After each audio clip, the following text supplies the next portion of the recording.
آداب زیارت اربعین و پیادہ روی۔ مومن کی 5 علامات ہیں: 51 رکعت نماز پڑھنا، زیارت اربعین کرنا، سیدھے ہاتھ میں انگوٹھی پہننا، خاک پر سجدہ کرنا اور بلند آواز میں بسم اللہ الرحمن الرحیم کو نماز میں پڑھنا۔ زیارت اربعین امام حسین کے آداب سے متعلق چند توجہ طلب نکات۔ نمبر 1، ہمارے عمل کو فائدہ مند اور نتیجہ خیز بنانے کے لیے نیت بہت ضروری ہے۔ اعمال کے انجام میں نیت خاص اہمیت کی حامل ہے۔ اربعین کے سفر زیارت پر بہترین نیت انسانوں کی ظلم و جہالت و گمراہی سے نجات ہے۔ بہترین نیت انسانوں کی ظلم و جہالت سے نجات، جو کہ امام حسین کا مقصد و نیت بھی تھی۔ اگر پیادہ روی اربعین میں شرکت کو ہر محب امام حسین کی شرعی ذمہ داری سمجھا جائے تو عالمی اعتبار سے سب سے بڑے عزاداری کے اجتماع میں مومنین کی شرکت اسلام کی سربلندی اور انسانیت کی نجات کا سبب قرار پائے گی۔ اس سفر میں شرکت کر کے امام زمانہ کے ظہور کی تعجیل میں اپنا کردار ادا کریں۔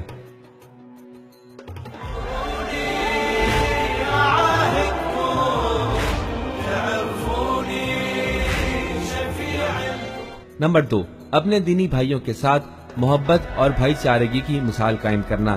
بلا شک اس پیادہ روی میں شریک زائروں کے ساتھ خشوع و خضوع اور انکساری کے ساتھ پیش آنے سے ہم اس اجتماع کی تقویت کا باعث ثابت ہوں گے۔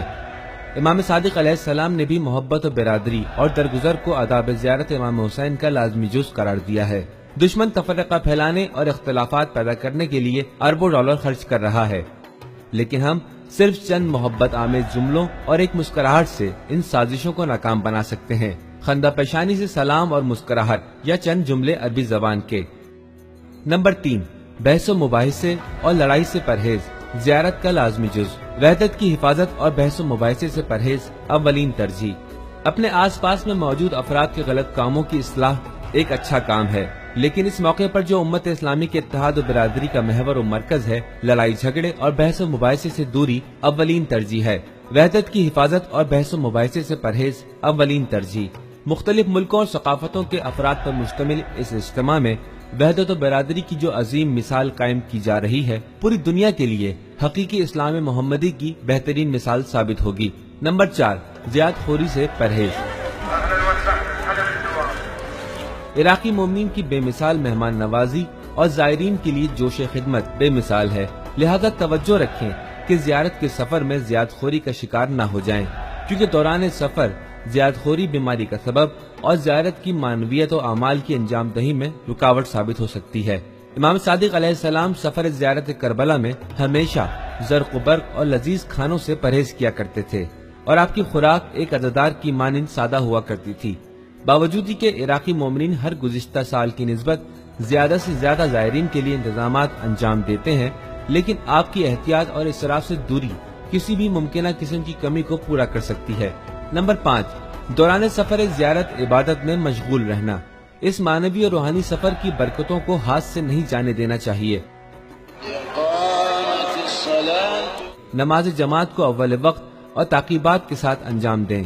نماز کے بعد مختصر گریہ و عزاداری آپ کے سفر کی نورانیت میں اضافے کا باعث رہے گی۔ معمول کی گفتگو سے پرہیز، مشغول تسبیح و دعا رہنا اس سفر میں امام صادق علیہ السلام کی خاص تاکیدات میں سے ہیں۔ دوران سفر تلاوت قرآن کریم۔ سفر زیارت کے دوران تلاوت کل قرآن کریم یا جتنا ممکن ہو سکے کی جانی چاہیے، جسے اپنی جانب سے معصومین علیہ السلام کی خدمت میں تحفتاً پیش کیا جائے تو بہت افضل ہے۔ نمبر 6، دوران سفر جلد بازی سے پرہیز۔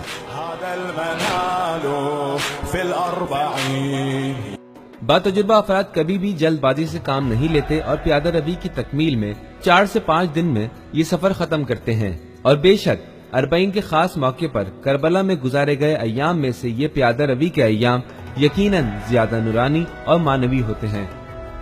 نمبر 7، سید الشہداء ابا عبداللہ الحسین کی زیارت کے آداب۔